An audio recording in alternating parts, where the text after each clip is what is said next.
আজকাল খাবারে ভেজাল ক্রমশ বেড়েই চলেছে আর আমরা যারা কিনছি তারাই হচ্ছে ভুক্তভোগী। আসসালামু আলাইকুম সবাইকে, welcome to my mini vlog.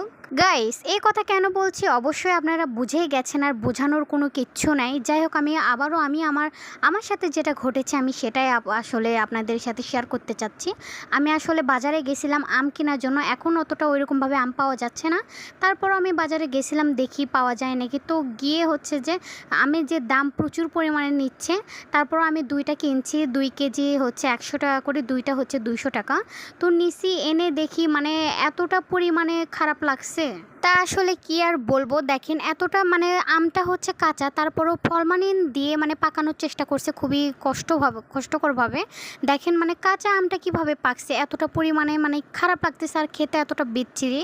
মানে আমি তো এত বড় ভুল করছি, আল্লাহ কি আর বলবো। যাই হোক, আপনাদেরও সাবধান করে দিচ্ছি, চকচক করা দেখে কোনো ফল টল কোনো কিছু কিনবেন না, তাহলে কিন্তু আমার মতো এরকমভাবে ধরা খেয়ে যাবেন।